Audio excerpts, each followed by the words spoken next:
আমাদের এই Nobel laureate উনি নোবেল প্রাইজ পেয়েছেন, খুব ভালো কথা। তো উনি কি কোনো কতগুলি প্রশ্নের উত্তর দেবেন আমাদেরকে? আমরা যদি সেই প্রশ্নগুলি করি, সেই উত্তরগুলি আমরা তার কাছে চাই। যে তার যে এত টাকা যা দেশে বিদেশে সে সমানে খরচ করছে, এই টাকাগুলি সে কোথায় পেল, সেটা একটা প্রশ্ন।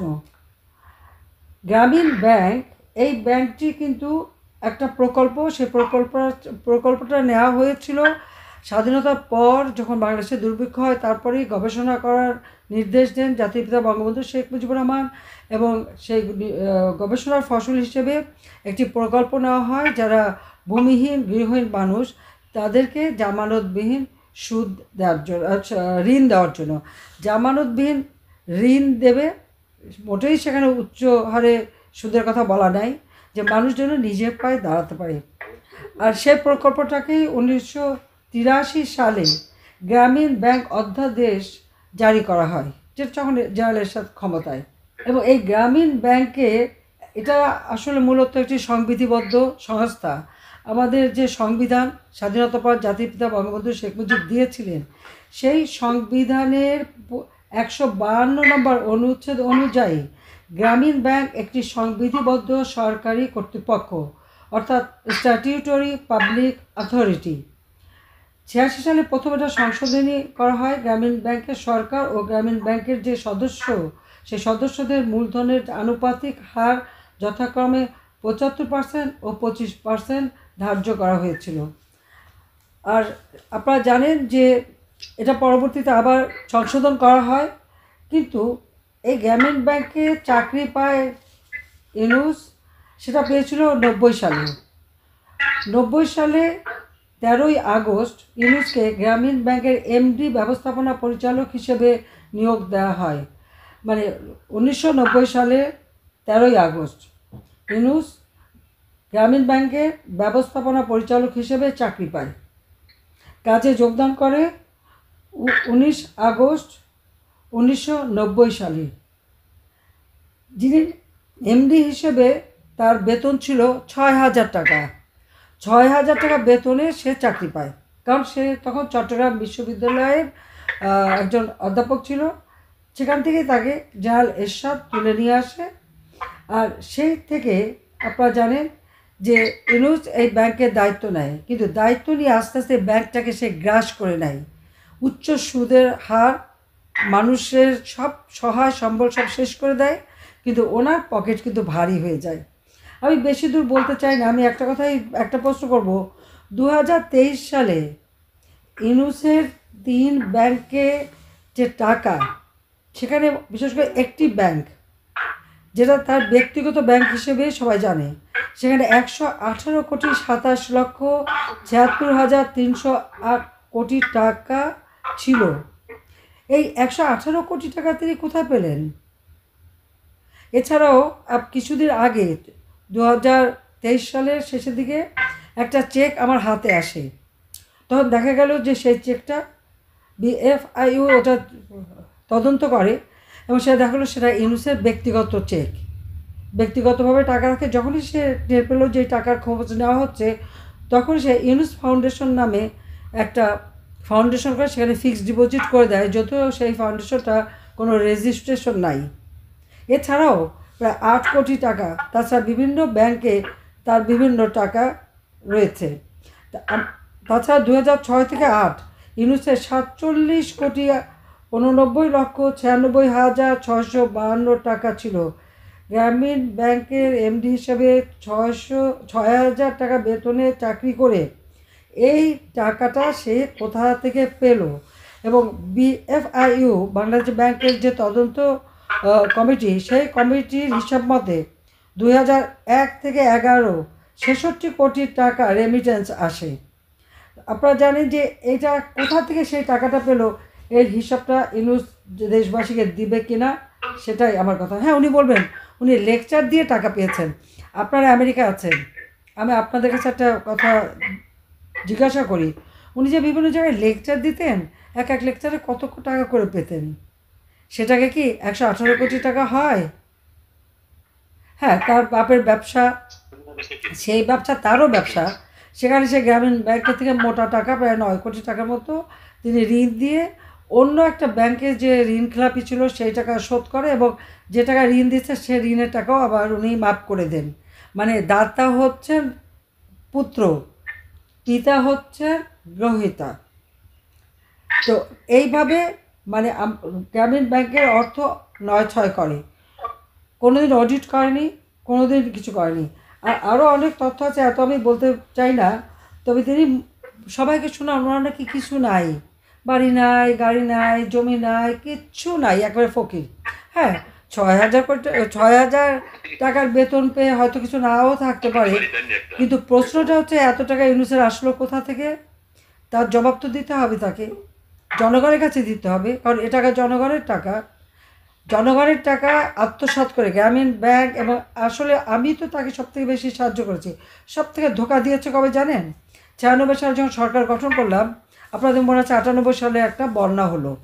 সেই বন্যা আসলে ব্যবসা বাণিজ্য সব কিছু প্রায় নষ্ট। ইউনুস সাহেব এসে বললেন তিনি গ্রামীণ ব্যাংকে যেহেতু তিনি সুদ সংগ্রহ করতে পারেনি বন্যার কারণে, তো ব্যাংকের অবস্থা খারাপ, ব্যাংক পরিচালনা করতে অর্থ প্রয়োজন। তার কথা আসলে আমরা সে খুব সুন্দরভাবে গল্প শোনাতে পারে, মিথ্যা কথা অকাতরে অত্যন্ত চমৎকারভাবে বলার তার একটা যোগ্যতা রয়েছে। 96 সালে এই গ্রামীণ ব্যাংকের যে আমানত ছিল প্রায় 350 কোটি টাকার মতো, সেটা তিনি সরিয়ে দেন গ্রামীণ কল্যাণ ফান্ড নামে একটা ফান্ড করে, সেখানে সে সরিয়ে দিয়ে ব্যাংকটা খালি করে দেয়। আমরা সেটা তখনও জানতাম না। আমার কাছে যখন আসে প্রথমে 100 কোটি টাকা দেই, এরপরে আবার সে ম্যান করে, আবার 200 কোটি টাকা, এরপরে আবার এসে যখন বলে তখন আবার 100 কোটি টাকা দেওয়া হয়। এই 400 কোটি টাকা যে আমরা দিলাম সে টাকাটা কোথায় গেল? সেই হিসাবটা আমি চাই। এটা তো জনগণের টাকা, আর এই ব্যাংকটা তো জনগণের ব্যাংক ছিল। আজকে ব্যাংকের সমস্ত শেয়ার কীভাবে নয় ছয় করে এখন সব নিজের আওতায় নিয়ে নিয়েছে। তিনি ব্যাংকের কে? এখন তো সে গ্রামীণ ব্যাংকের কিছু না।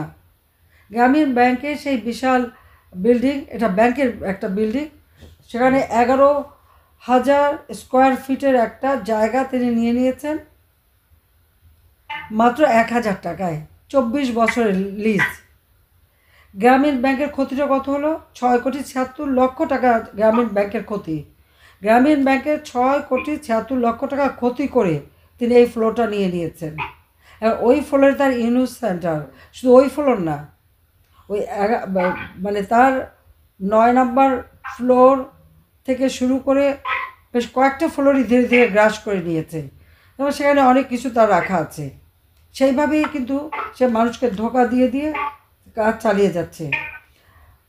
এখন বলে উনি স্যালারি নেন না, গাড়ি বাড়ি নাই, জায়গা নাই, যে আমার কথাটা হচ্ছে এত সম্পদ আসে কোত্থেকে তার? গুলশানে ফ্ল্যাট কিনেছে 9 কোটি টাকা দিয়ে। তো উনি একটা চমৎকার কাজ করেছেন, সেটা হলো পারিবারিক একটা ট্রাস্ট ফান্ড করে। আবার এই পারিবারিক ট্রাস্ট ফান্ডে কিন্তু আর ওই টাকা থেকে সেখানে টাকা ভরে, এবং সেই টাকা দিয়েই কিন্তু তিনি সব কিছু করে দেখান ওনার কিছুই নাই, এবং ট্যাক্স দেয় না। যখন আমরা তার দুর্নীতি ধরতে গেলাম 2011 সালে প্রথম এটা ধরা পড়লো, তদন্ত যখন শুরু হলো, মুহিত সাহেবের কাছে গেলেন, মুহিত সাহেব এক চিঠিতে তদন্ত বন্ধ করে দিলেন।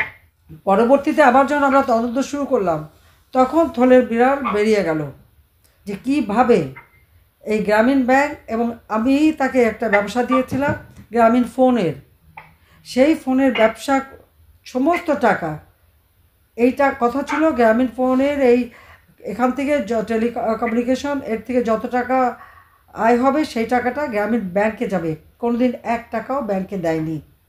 কাজে এই দুইটা প্রতিষ্ঠানের যত অর্জন সব কিছু সে বিদেশে পাচার করেছে। এমনকি লেবারদের টাকা, কোম্পানি আইনে আছে, লেবার আইনে আছে যে কোনো কোম্পানির প্রফিটের 5% শ্রমিকদের কল্যাণ তহবিলে জমা হবে। এই লোকটা এমনই জঘন্য যে শ্রমিকের অর্থ আত্মসাৎ করেছে, সেই টাকা জমা দেয় নাই। শ্রমিকরা যখন এই টাকা দাবি করে তখন তাদেরকে চাকরি থেকে বের করে দেয়, তখন তারা মামলা করে। সেই মামলা বন্ধ করার জন্য শ্রমিক নেতাদেরকে সে ঘুষ দেয়, আইনজীবীকে ঘুষ দেয়। ওই কল্যাণ তহবিলের 27 লক্ষ টাকা তুলে নিয়ে, 26 লক্ষ টাকা তুলে নিয়ে এই ঘুষ দেওয়া দেয় করতে যেয়ে এমনকি অ্যাটর্নি জেনারেল যখন তখন যিনি ছিলেন, তখন যে অ্যাটর্নি জেনারেল ছিলেন তাকেও ওই টাকা দিতে যেয়েই ধরা পড়ে। 3 কোটি টাকা করে একজন লেবারকে দিয়েছে, সাথে তার উনি আবার একজন মানে ওখানে সবসময় তার একটা আলাদা নিজস্ব লোক রাখে, প্রতিনিধি রাখে। এইভাবে সে এই টাকাগুলি নয়ছয় করে। এরপর যখন চাপ দেয় তখন কিছু টাকা শ্রমিকদের দেয়, কিন্তু সমস্ত টাকা দেয়নি। সেই মামলা চলমান থাকে এবং লেবার কোর্টে মামলা ইউনূসের 6 মাসের সাজা হয়েছে। যে লোকটা লেবার কোর্টে 6 মাসের সাজা হয় সে মানুষের কাছে মুখ দেখায় কীভাবে? হ্যাঁ, জামিন চেয়েছিল, সরকার পক্ষ থেকে বাধা দেয়নি, তার জামিন হয়ে গেছে। আবার সে সমস্ত বিদেশে ঘুরে গাল ভরে কথা বলে। এবং তার যে দুর্নীতি, আমি যখনই তার দুর্নীতিতে হাত দিলাম তখনই আমার বুদ্ধে লেগে গেল, এবং আগাগোড়াই তো আমার বুদ্ধে লেগেই ছিল। এটা ইউনূসের একটা চরিত্র, যে তার উপকার করবে তার পিছনে লেগে যাবে, তাকে ধ্বংস করবে। এবং তার যেমন শ্রমিকদের সাথে করলো, তার অনেক কর্মকর্তাদের সাথে করেছে। আর তারপরে আজকে রাষ্ট্রীয় ক্ষমতা দখলের জন্য হত্যা করে লাশ ফেলে লাশের উপরে পাড়া দিয়ে এই লোকটা ক্ষমতায় গেছে। এর কোনো দেশের মানুষের প্রতি কোনো দরদ নাই, জনগণের প্রতি দরদ নাই। আজকে জনগণ যখন কষ্ট পায়, দ্রব্যমূল্যের চাপে মানুষ আজকে অতিষ্ঠ, খাবার নাই। 1 কোটি পারিবারিক কার্ড দিলাম, সে কার্ডে চাল দিতে পারবে না, গেল কোথায় টাকা? আমি এই জুন মাসে 2024 সালের জুন মাসে 7,97,000 কোটি টাকার বাজেট দিয়ে এসেছি। আগস্ট মাসে ক্ষমতা দখল করলো, এই মাত্র 2 মাসের মধ্যে সেই টাকাগুলি কই? এই 7 লক্ষ কোটি টাকা গেল কোথায়? সেই প্রশ্ন আমার তার কাছে, তাকে দিতে হবে, জনগণের কাছে জবাবদিহি করতে হবে। ক্ষমতা পেয়েই আরও বেশি মানে আমার মনে হয় প্রবল বেগে আরও দুর্নীতি এবং অর্থ পাচার শুরু করেছে। আর যত অপপ্রচার চালানো আমাদের সকলের বিরুদ্ধেই আজকে লেগেছে। মিথ্যা মামলা, হত্যা মামলার তো কোনো সীমা পরিসীমা নাই। যদি হত্যা মামলা সব হিসাব করা হয়, ইউনূসের কিন্তু একটা রেকর্ড সৃষ্টি করে গেছে। আমি জানি না, হত্যা মামলা দেওয়ায় ডক্টর ইউনূস হয়তো গিনিস বুক অফ রেকর্ডেও স্থান করে নিতে পারে, সেটা আপনারা একটু হিসাব করে দেখেন। কাজী এই হত্যা মামলা দিয়ে যখন দেখে যে কিছু হয় না, এখন সে শুরু করেছে দুর্নীতির মামলা। নিজের দুর্নীতিতে আকণ্ঠ নিমজ্জিত যে লোকটি, সে আবার আমাদের সকলের বিরুদ্ধে দুর্নীতি খোঁজে। আরে আমি, আমার পরিবার, রেহানা, আমাদের ছেলেমেয়েরা, জয়, পুতুল, ববি, টিউলিপ, রুপি, আমরা সবাই বারবার তো পরীক্ষা দিয়েছি। 2001-এ বিএনপি ক্ষমতা এসেছে, আমাদের দুর্নীতি খুঁজেছে। সেই দুর্নীতি খুঁজতে যেয়ে তাদেরই দুর্নীতি বের হয়ে গেছে। 2007-এ তত্ত্বাবধায়ক সরকার এসেছে, আমাদের দুর্নীতির খোঁজ করেছে, কিছুই পায়নি। আবার এই পদ্মা সেতু নিয়ে যখন দুর্নীতির প্রশ্ন উঠলো, আমি চ্যালেঞ্জ দিলাম, ওয়ার্ল্ড ব্যাংক সারা বিশ্বব্যাপী আমাদের দুর্নীতি খুঁজলো, পেল না। কানাডা ফেডারেল কোর্টে মামলা করেছিল ওয়ার্ল্ড ব্যাংক, কোর্টের রায় হলো যে ওয়ার্ল্ড ব্যাংক যে সমস্ত অভিযোগ করেছে সব ভুয়া, মিথ্যা। কাজে আমাদের পরিবারটাকেই তারা টার্গেট করেছে, আওয়ামী লীগকে টার্গেট করেছে, সহযোগী সংগঠনগুলি এবং মুক্তিযোদ্ধা, আমাদের 14 দলীয় নেতা, তাদের উপরে যত ক্ষোভ, তাদেরকে গ্রেপ্তার করা। যত সন্ত্রাসী জঙ্গি জেলে ছিল সবাইকে ছেড়ে দিয়েছে। এমনকি বিডিআরের ঘটনায় যারা দায়ী তাদের মামলা করে তাদের শাস্তি দেওয়া হয়েছিল, তাদেরও মুক্ত করে দিয়েছে। জনগণের অর্থ সম্পদ আত্মসাৎ করেছে, 118 কোটি টাকার হিসাব তাকে দিতে হবে, এবং এভাবে সে পার পাবে না। একদিন তারও বিচার বাংলার মাটিতে হবে ইনশাল্লাহ। ঠিক যেভাবে খুনিদের বিচার করেছিলাম, ওইভাবে ইউনূস, তার উপদেষ্টা এবং তার সমন্বয়ক যারা আছে, প্রত্যেকের বিচার বাংলার মাটিতে হবে। এবং প্রত্যেকের ধন সম্পদ, শুধু তাদের নিজেদের না, তাদের স্ত্রী, ছেলে মেয়ে, পরিবার পরিজন, ভাই ব্রাদার, এই মাত্র 5 মাসের মধ্যে কে কত সম্পদের মালিক হয়েছে সেটা আপনাদের খুঁজে বের করতে হবে। এই দায়িত্বটাই আপনাদের দিচ্ছি।